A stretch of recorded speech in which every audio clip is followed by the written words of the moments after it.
Sorry about that. Because I don't know. Is that a 17-inch or a 15-inch? 15-inch. It's quite useful. Yeah, I think it's right. Yeah, don't sass. Who do you think you are? That's called sassing. No, I. In between, like, before my eyes,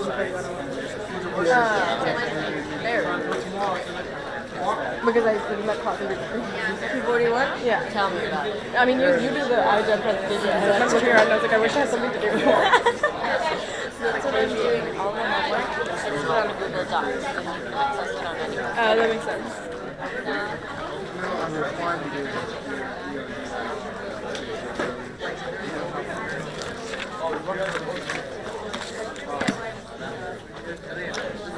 Today is the 3rd, right?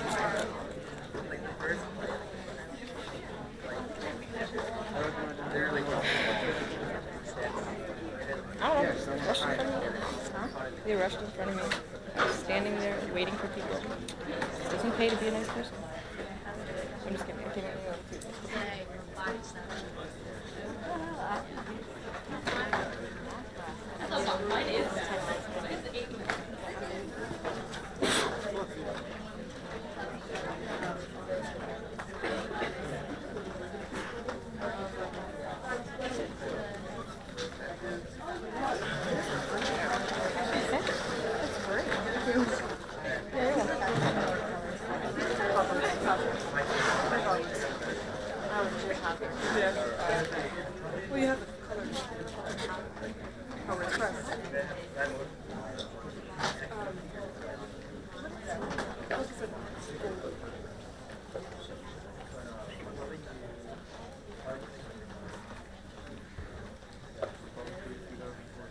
Alright, so I have to pick and choose at this point, right? I have to pick and choose what we're going to do. We're supposed to be talking about reactivity this week. It's really much more important that you're able to take spectral data and get a molecule. I've been thinking on this all weekend. You have to be able to do that. You have to be able to do that for the pre-assessment. You have to be able to do that for every exam this term. That's about 10% of your exam. So I'm going to spend some time talking about this guy today through the stepwise process. If you are having trouble with that NMR packet that I handed out that had 8 problems on it, you need to be in my office. There's just no ifs, ands, or buts. You're giving up points. And I mean, give up points, that's totally fine with me, but I think that's silly. So you need to find me, okay? Generally here, Tuesday, Thursday, 9 to 3 p.m. Tomorrow I'm going to be a tad bit late. We had a big toilet blowout this weekend. And yeah, I've used every towel in my house. I think I've washed every towel in my house twice now this weekend. So I got to wait for the plumber tomorrow morning. I am the waiter in the whole sort of thing because my husband makes so much more money than I do. Although he tells me that my job is so much more meaningful than his. So I don't know what that means. I don't know if he's just trying to kiss my butt or what. It sounds like it. Moving on. We're going to figure out the structure today of this molecule. Formula C6H12O. Okay? It gives the following spectral data. If the mass spec peak is important to you, it'll tell you. It's really only going to tell you if it's odd, right? That would be what you want to note. Or if it's giving you some M to M plus 2 information, okay? So those are the important pieces of information there. Okay, so we move on and we see that it tells me there's a peak in the IR spectrum at 1700, right? There's a little 1 in front of that. I don't know, my 7 got really big, so maybe washed out my 1. But at 1700 reciprocal centimeters, and it tells me there are 4 unique environments in this molecule, okay? So C6H12O. First thing I'm going to do when I have a formula is IHD, right? First thing. Okay, so IHD is 2 times the number of carbons, which is 12, minus the number of hydrogens plus halogens, so that's 12. So 12 minus 12 is 0, plus the number of nitrogens, there are 0 nitrogens, plus 2. So now I'm at 2, and I take this whole thing and divide it by 2, and this is going to tell me that my IHD here is 1. Okay? I have 1 index of hydrogen deficiency, or 1 degree of unsaturation. I remind you that a degree of unsaturation comes from either a ring or a pi bond. Those are my choices, a ring or a pi bond. Remember, there's 2 types of pi bonds, generally. There's a CC pi bond, and there's a CO pi bond. Okay? So hopefully, the IR data leads you to believe that it's what? A CO pi bond. Okay, so I automatically know that my 1 degree degree of unsaturation is being used up by my carbonyl bonds, because that's a pi bond. And again, for each degree of unsaturation, I have to either have a ring or a pi bond. So I've used up my 1, that's it. But that's information, and I've already used up my IR information, so really I have to go piece by piece through the NMR in order to get back to a structure that would make sense for this molecule, okay? So I start at the most upfield place, and as you've seen before, I'm going through this very nitpickingly, just so you can get some information on how to think through this, okay? Hold on a second. So I really do this all at once. You know, you think so much faster than you speak, right? So I look at the first peak, and I've already done all of this. You know, I've taken a glance at where its chemical shift is. I've already noticed its integration and what type of group I'm talking about and know what it's next to. I do that sort of all at once when I look at it. So I'm trying to pick out how I would work through it for you, okay? So I work through it and I say, okay, I have a chemical shift at 1 part per million. 1 part per million is in that area in the chemical shift axis that really says it's alkyl in nature, right? I am not next to a weak electron withdrawing group, and I'm not next to a strong electron withdrawing group, right? I'm really just in an alkyl environment. So that's what I want to track next to that, because I want to know when I get down to my fragment that I'm not going to put this directly next to any of the weak or strong electron withdrawing groups in the molecule, of which there are no strong electron withdrawing groups, right? I only have a carbonyl, so I only have a weak electron withdrawing group. It integrates here to 3H, which tells me it's a methyl group, okay? So I already know what type of group I'm looking at, right? The integration speaks to how many protons share that unique chemical shift. So it's a methyl group. Its multiplicity tells me that it's a triplet. So if I track this using n minus 1, right? Okay, where n here is 3, triplet plugs in is 3, 3 minus 1 is 2, so it tells me there's 2 hydrogens on the neighboring carbon, right? So that's what this whole column is going to be for me. How many hydrogens on the neighboring carbon? So now when I come down to the fragment, I know there's an ethyl group in there. And as I come through, I want to find this guy. So I have corroboration, right? That there's an ethyl fragment in there. But this is pretty good. If I have a triplet that's in the alkyl region, that's pretty much telling me I have an ethyl group in there. Okay? Are there questions about this line? Remember, stop me anytime, because I want to make sure I answer all your questions. Okay, so we come on, we're at 1.1 parts per million, and that also is an alkyl in nature, right? It's not near any of the electron withdrawing group potential or possibilities, so I'm done with that. But this integrates to 6H. This is something I need to track. Very, very briefly, I'm almost guaranteed that this is an isopropyl. The minute I see 6H, I'm almost guaranteed this is an isopropyl.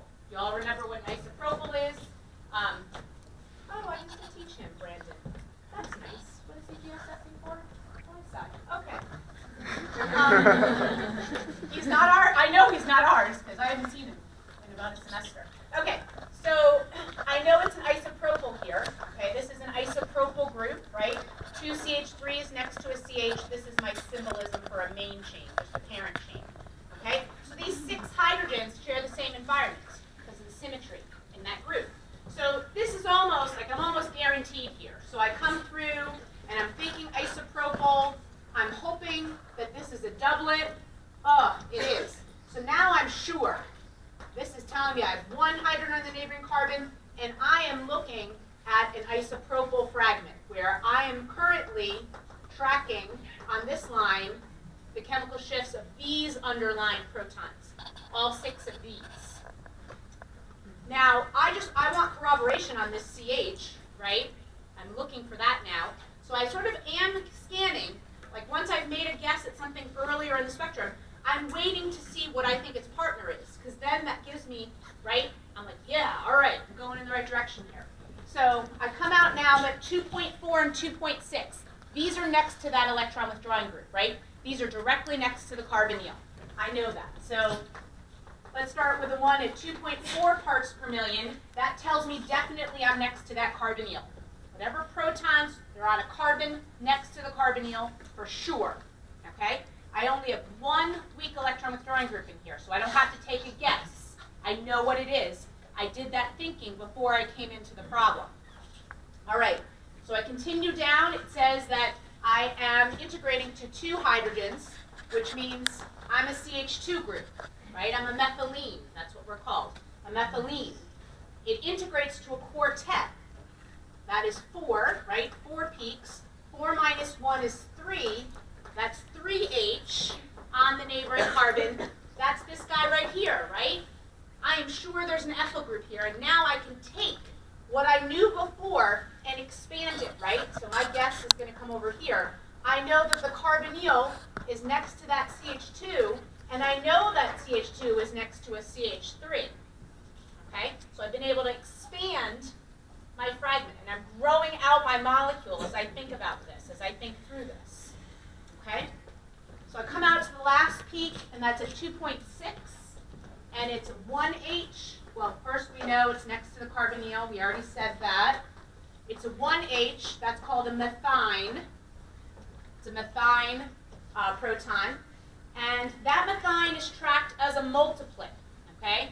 That generally means like more than 6, right? It just means like it's so hard to track it, 'cause especially when they're one hydrogen, their area is tiny, right? So they're almost in the baseline. It's really hard to pull out exactly what it is. So this is sort of a give on this, but I'm pretty sure it's that guy right here, right? Because that would be a multiplet, something more than 6 that I wouldn't be able to necessarily see. And I also know that methine is next to a carbonyl, right? So I have now a lot of information that I have a carbonyl, I have a methine proton, and it's next to those 2 CH3s. And hopefully, since you know that there's only one carbonyl in here, you know these are the same, right? They're the same group. And now all you have to do is say, okay, I have my structure. My carbonyl pairs to an isopropyl on one side and an ethyl group on the other side. Yeah? How do you know that the carbonyl is next to those 2 groups and not to the isopropyl? So I know that it's next to this one and this one because each of these chemical shifts are in between that 2 to 3 region. So I know it has to be central to the structure because it's influencing 2 sets of unique hydrogens environments. Okay? So I know it has to be central. Yeah? What do you mean by the Yeah, this I just am not able to track information. Because it said multiplet, right? What's a multiplet? I don't know what number to put in for multiplet to have an actual answer on number of hydrogens on the neighboring carbon. I actually have the spectrum up here. I'll put this online. You'll see that you're not able to track that. Like you'd never be able to count on an exam that that's 7, and you might panic, right? Don't panic, because it's very hard to see it split into a septet like that for one hydrogen. It's just way down in the baseline, so you'll see it. Okay? Yeah? I'm sorry, for the one at 2.4 parts per million where Yeah. it says quartet, and then therefore the meaning is 3 H's on the neighboring carbon. Right. And then you drew the fragment that says C, and then it's connected to the CH2 group. So it's saying that I'm a CH2, because I integrate to a CH2, but there's 3 hydrogens on the neighboring carbon. Do you see what I'm saying? So this is the peak that gives rise to that chemical shift. Do you see? All right, good. Good. Other questions? Okay, so you need to be going through the NMR packet, all right? So I'm trying to make sure that you're doing that. If there are still questions about NMR, I need to hear from you. I don't know where we're still struggling unless you give me feedback. So you're either in my office, and there's still so many people in my office talking about NMR that I will come in on Wednesday and do another problem. Or if you're someone that doesn't like to come to my office, you can certainly drop me an email and say, Dr. Dixon, keep doing NMR, really need to see it. That's great too, but I need to hear from you, because otherwise I'm going to be moving on, okay? I'm here as your instructor to help you learn the material, but if you don't give me feedback until the end of the semester, then I've done you no good, okay? So you have to make sure I'm doing you good. Is that understood? Y'all look so angry out there, I don't even know what to do with you. And I'm only reviewing 231. Okay, so I don't know how angry you'll be when we get on to the new stuff. Okay, so today we said we would talk about electrophilic addition So let's review that for today.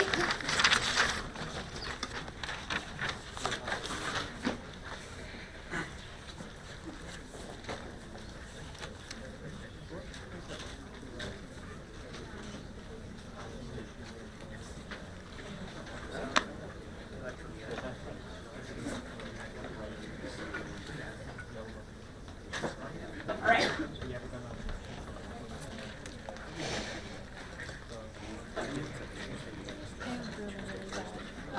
Spelling. Will not be judged by your spelling.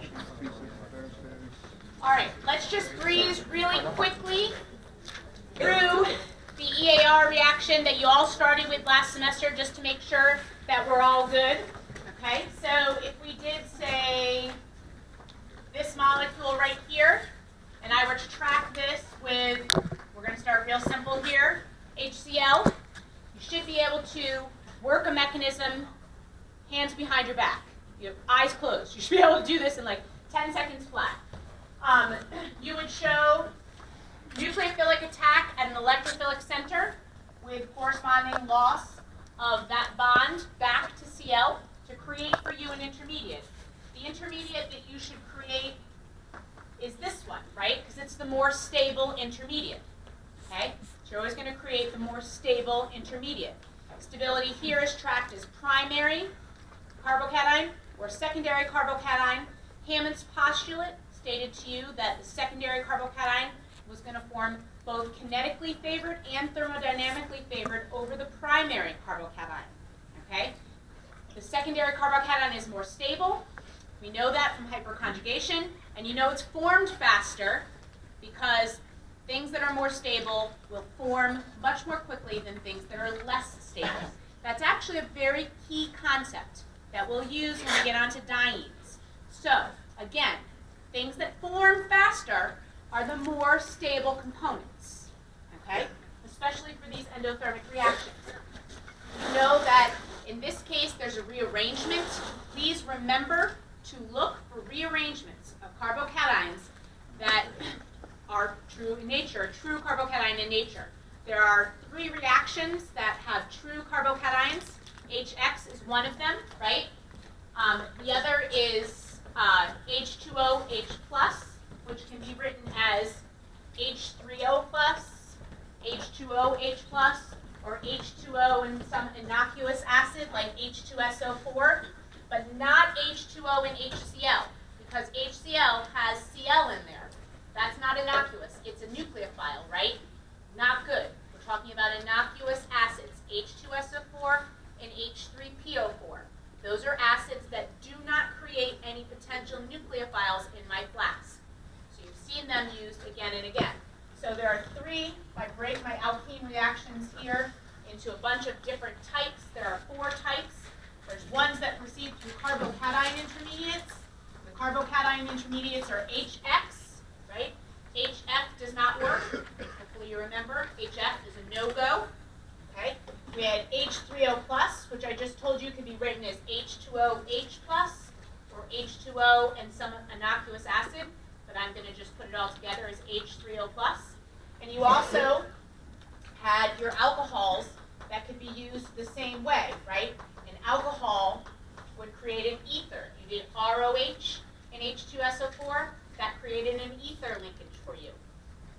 These 3 reactions are the only true carbocation reactions that you have.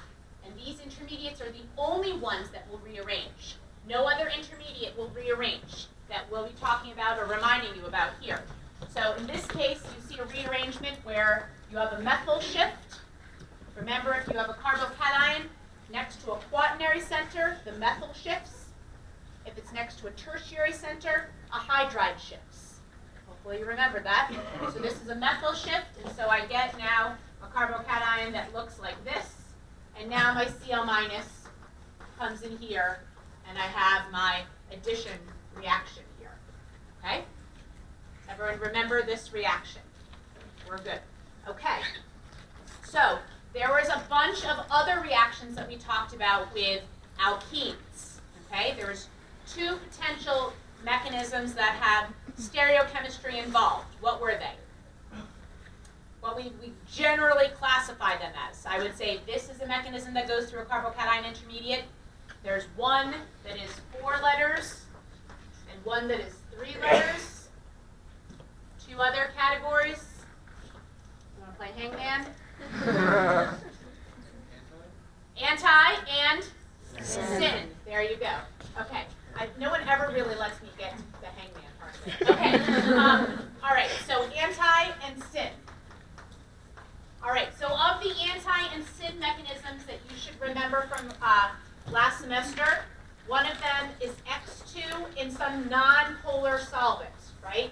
There were some examples of non-polar solvents that included CCl4, CHCl3, CH2Cl2, right? There's a bunch of non-polar solvents, and that added either the both X's anti to one another. We'll be doing these, okay?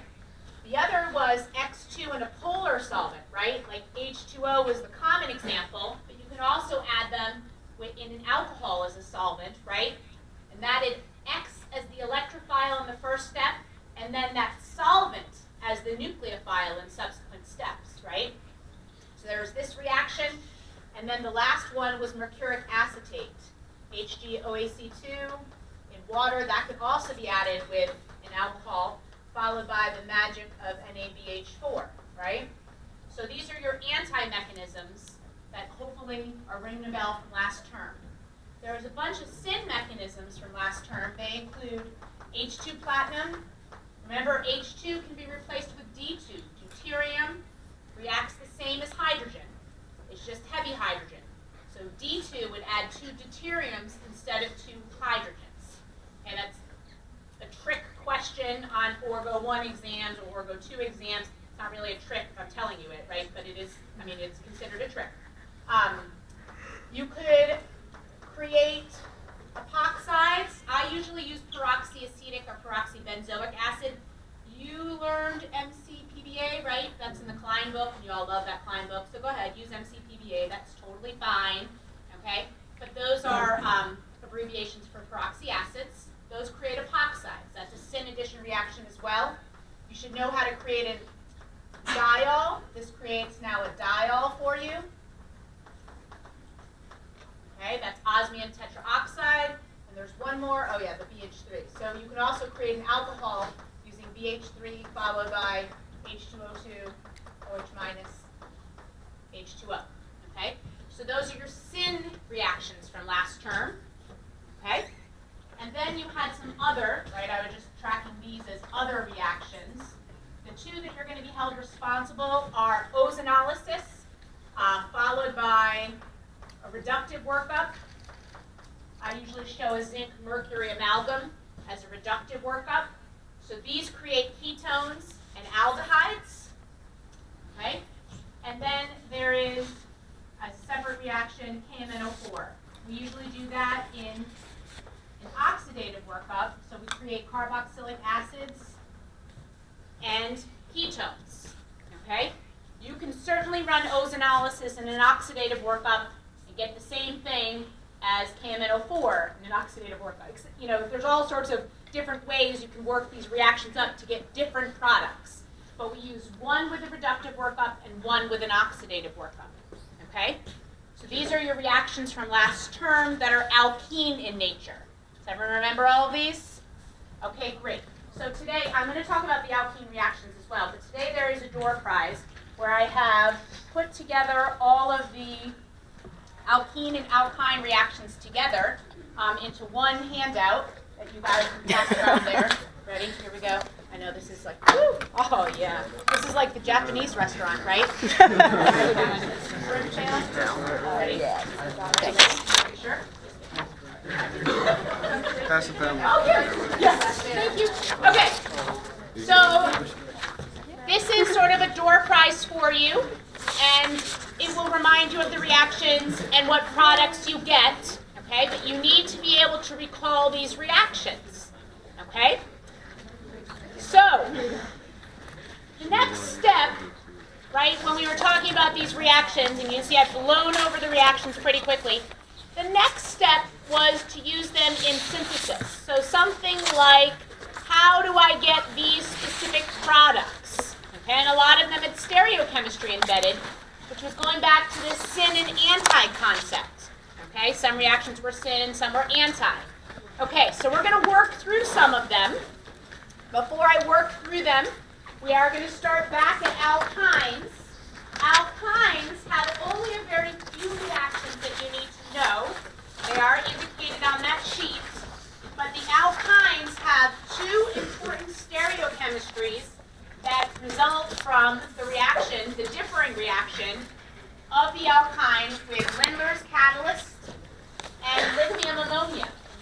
When you have terminal alkynes, like we do on our sheet there, you can use either to get back to an alkene, right? If I use Lindlar's catalyst, I know that this is only going to react with one pi bond. So I can get an alkene out of this, okay? But it wouldn't matter if I use Lindlar's catalyst or I use lithium ammonia at low temperatures. It wouldn't matter because the alkyne I started with is terminal, okay? They both will only react with one pi bond to add hydrogen across a single pi bond. You know that H2 platinum, that's not what I want to use, because H2 platinum is going to get me all the way down to the alkane, so that wasn't useful to me, okay? But these reactions got me to an alkene. Now, terminal alkynes, either is fine. But internal alkynes, you remember there's some stereochemistry associated with that. What did Lindlar's catalyst give me? Syn. Okay, a cis alkene, right? It gave me a cis alkene, right? So it, in essence, now made the two methyl, or added the two hydrogens, I guess you could say, to the same side. So it gave me what we would say is a Z alkene or a cis alkene, okay? So I would track this stereochemistry-wise as Z, right, a Z alkene. And if I use lithium ammonia, I got correspondingly the Trans. trans alkene. Okay, so there is stereochemistry as well there, but I got the trans alkene, okay?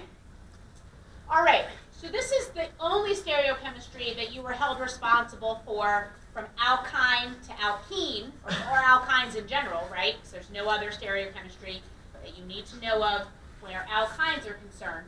But there's tons of stereochemistry as you came through these addition reactions of alkenes to their products, okay? So, if I took this reaction and this reaction with, say, Br2 and CCl4 in each of these cases, the question is, what am I going to get as products of these reactions? What stereoisomers am I going to get as products of these reactions? In essence, you know the regiochemistry.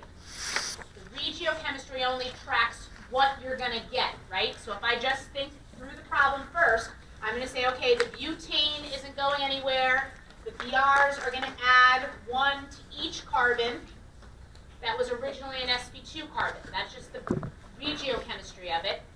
The stereochemistry part tells me that I've created, in essence, two new stereocenters here.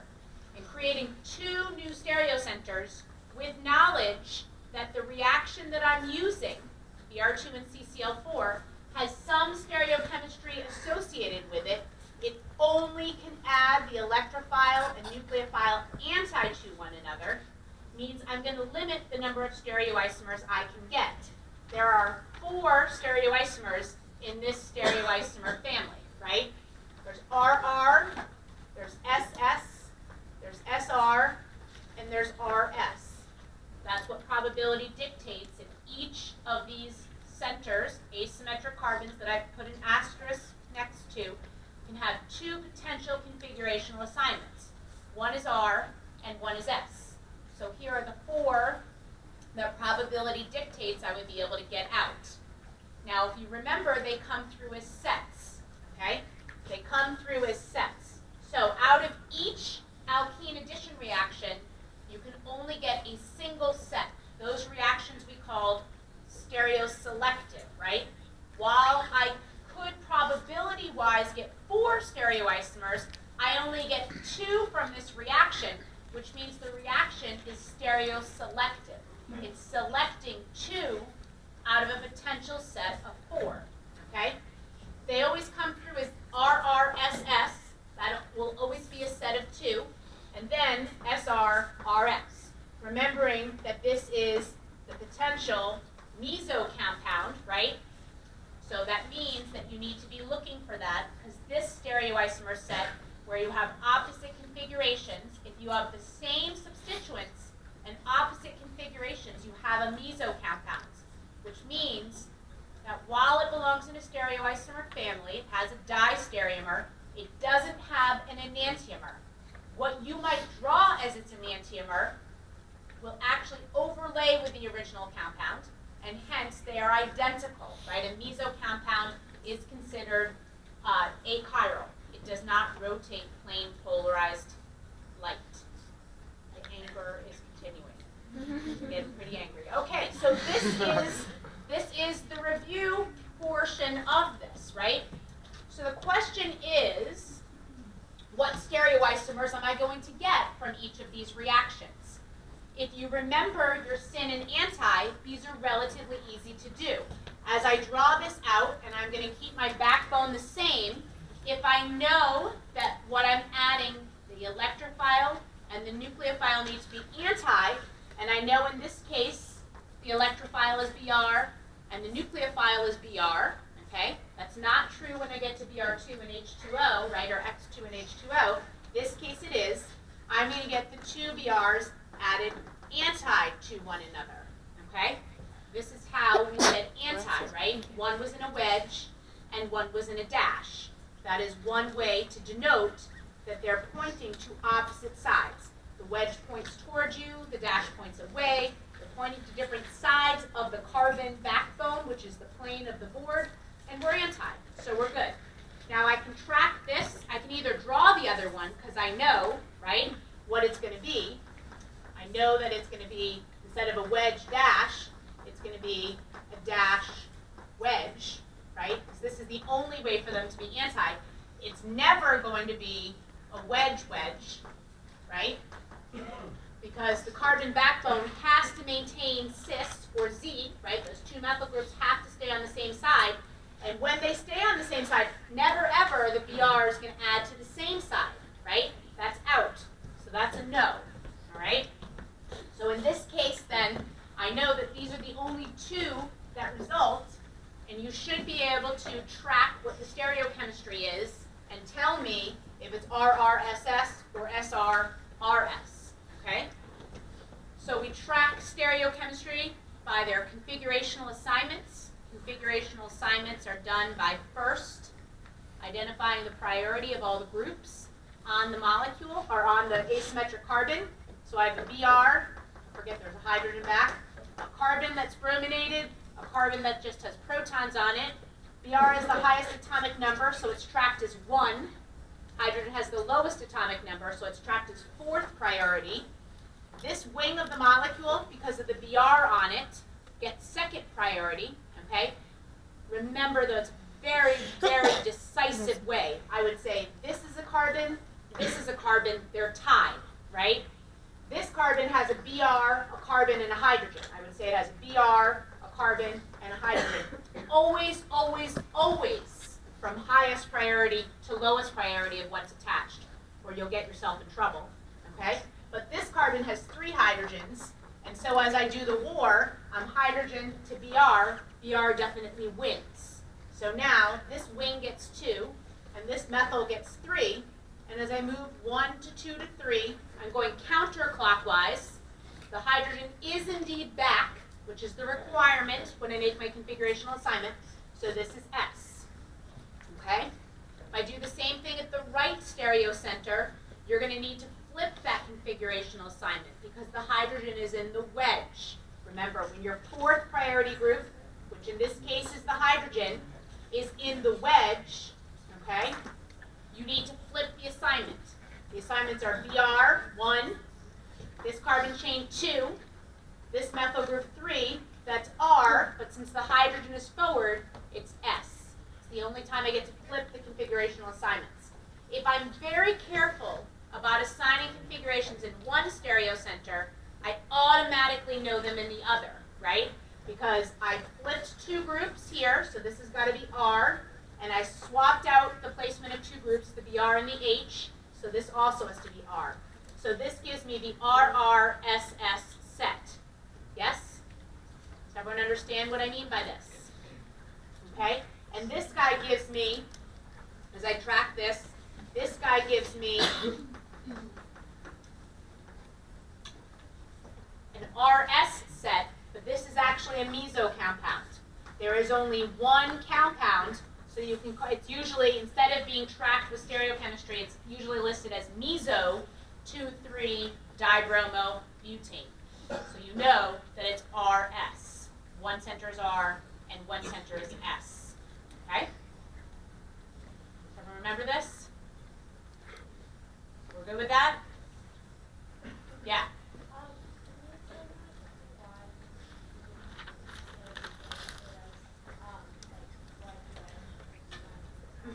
So I didn't make wedge because when I track the stereochemistry through it, right, the initial conformer that results will maintain the relationship between the R groups. So when I started to write out what I'm going to get here, okay, so I'm going to go and just erase what I have, and I'm going to start over, right, just because you're asking a very deliberate question. When I go and I do this, I say, okay, when I come through to the very first conformer, because this is now a sigma bond that I create, and there are 5 other conformers, right? But when I create the very first conformer for this molecule, I know that these groups are going to be on the same side. That's the very first one, okay? And I know in the very first one that because the mechanism, I went through a tri-centered intermediate, I know the two BRs are going to be opposite to one another. They're going to be trans. They're never come on as cis. So that's requirement because they're anti and they go through a tri-centered intermediate.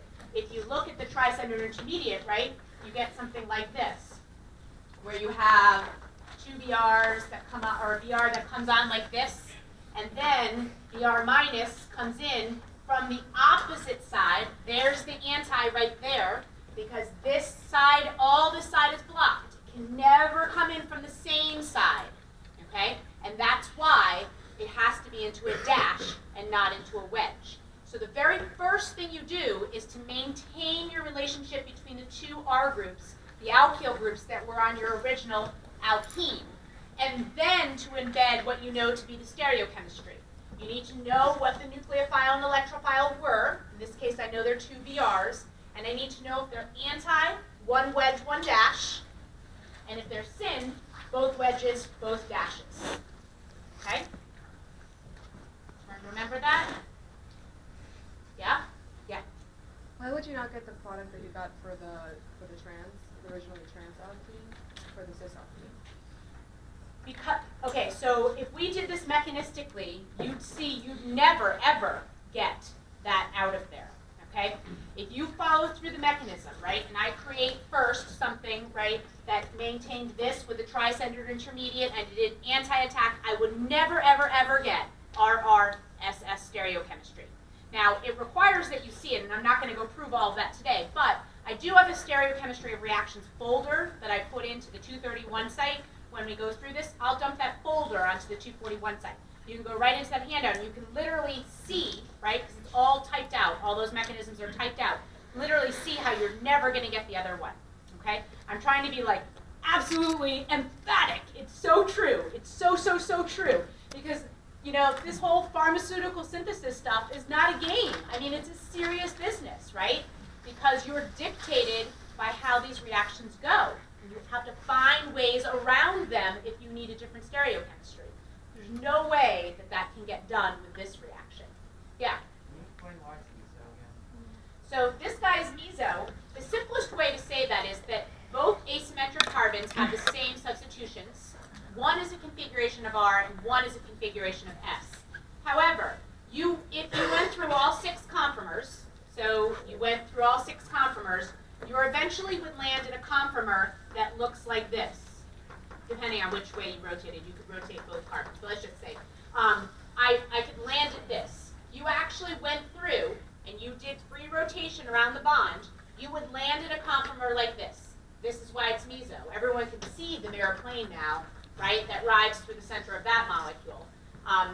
So hopefully that explains it. But the shortcut, if you're very good at configurational assignments, is to say they have the same substitutions, opposite configurations. That meso compound is present. I might not see it in its current conformer, but it's there. Okay? Yeah? So what you're saying, if it's SR or RS, it's always going to be meso? If it's SR or RS and those two asymmetric carbons have the same substitution, it is always meso. You just don't see it in the current diagram, you know, that you have on your page. Yeah. That's why configurational assignments are so easy and so fast, because you don't have to do all that internal rotating, right? Sort of happen upon the picture in your head that you're like, oh, right? It's sort of a way to work with just the diagrams. Yeah? And then the first reaction is they're enantiomers, right? These guys are enantiomers. That's exactly right. So you get what we say an enantiomeric set out of that. Now, you all remember that enantiomers, how do you separate enantiomers? Can you separate enantiomers easily? No, not at all, right? Enantiomers have the same physical properties, right? They have the same boiling point, melting point, solubilities, et cetera, et cetera, et cetera. So generally, we use chiral ingredients in column chromatography, something that will selectively bind one of them and allow the other to wash through, and then you can remove the one that's attached to the column. And that's a way to get them into two separate pools. But that's an added step, and that's really hard to do. It's not as easy as I'm making it sound. I mean, you've run column chromatography. You know what a pain it can be, right? It's not so easy, the rest of it. How many of you have let your column dry? Come on, you're all lying. Everyone. Unless you're like so fastidious. And then, I want you in the lab. Let's go. I'll find your research position in chemistry. Okay.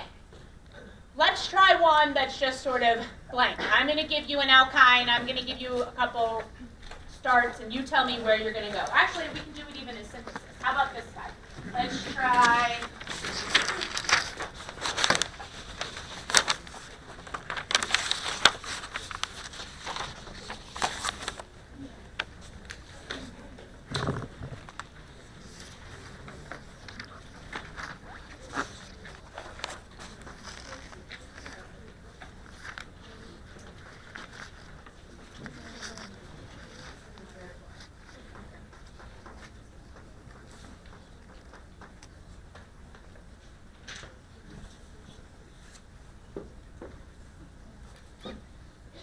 two steps. Well, three if you do work up, but two steps, two main steps.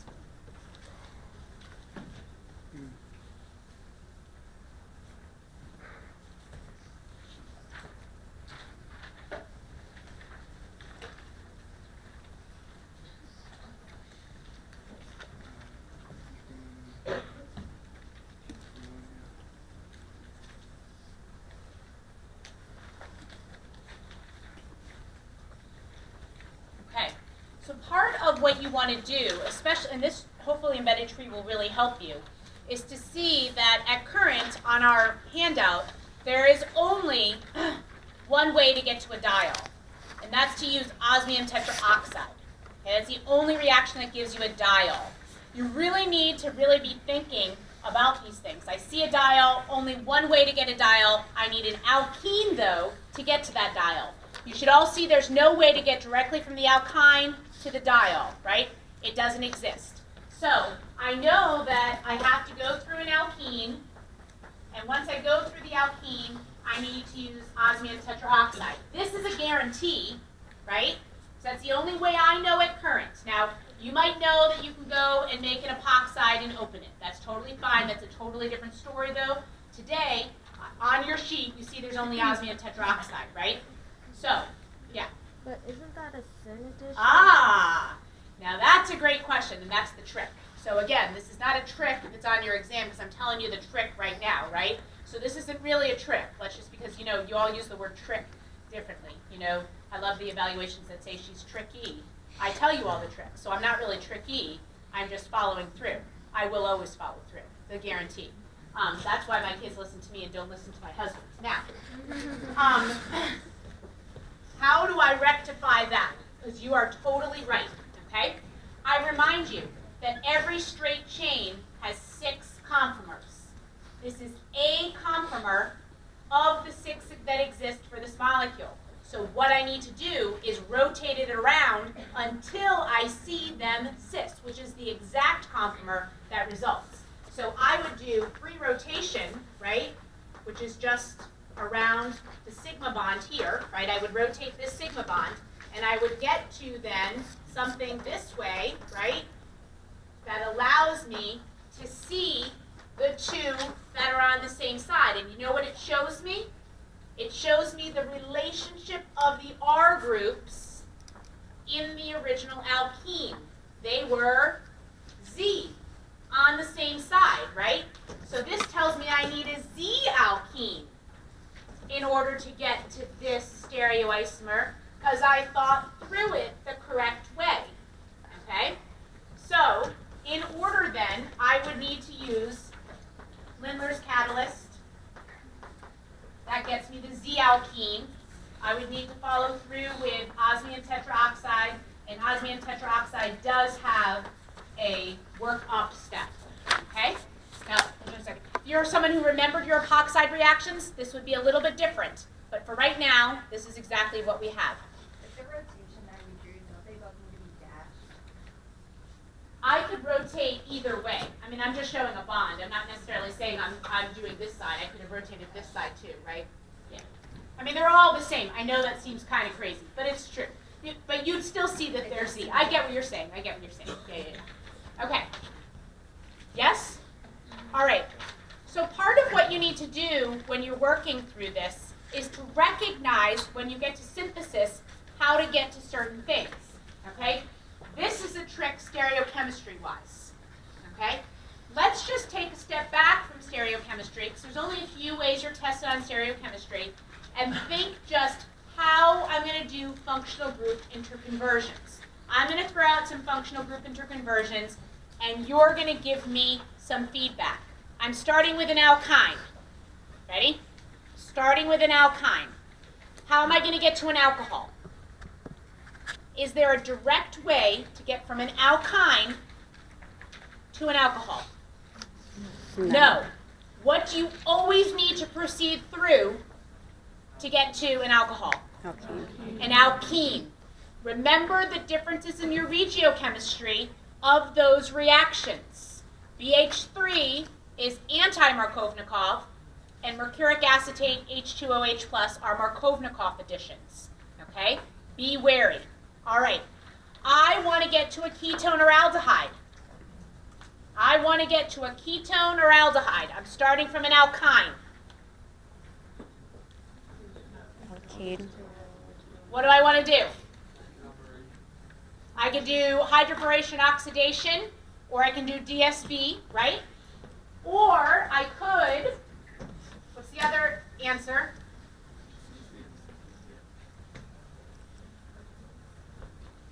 This one's trickier, I agree. Say I had this guy, and I was starting, I could certainly get a ketone or aldehyde that is the same chain length, okay? This in essence is a ketone.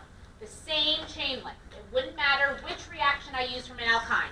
I could do H2O with HDSO4, H2SO4, or DSB. Remember, internal alkynes have no difference. It's only the terminal alkynes, right? Terminal alkynes, like this guy, where I get a difference, right? If I use DSB, or if I use H2O with my mercuric and acid catalysts, right? If I do DHB, or DSB, pardon, I'm going to get the aldehyde, and if I use the water with my mercury and acid catalyst, I get the ketone, right? So this is the difference on the terminal alkynes. But the internal alkynes, it wouldn't matter which way I go, okay? So there's also a different type of ketone or aldehyde I can get. I can get this times 2 moles of this. How do I do that? Yeah. With the reductive workup of the osmium trioxide? Yep, so you can do a reductive workup of ozonolysis. Did you learn that ozonolysis actually works on alkynes as well? It does. If you wanted to get to an alkene first, that's also fine. But ozonolysis actually works same way, same exact way on alkynes. So that's a possibility. What's the difference in between these? What'd you say? Someone said it over here, I heard it. Chain length, that's exactly right. You have to count carbons, like counting cars in Vegas. You gotta count carbons here. 6, 6 means that I did an alkyne with some sort of workup, right? If I'm half, or some number, some lower number, I've actually done some cleavage reaction, okay? You need to really understand and appreciate how to get between functional groups. We will continue this on Wednesday. I'll embed in the next level, okay?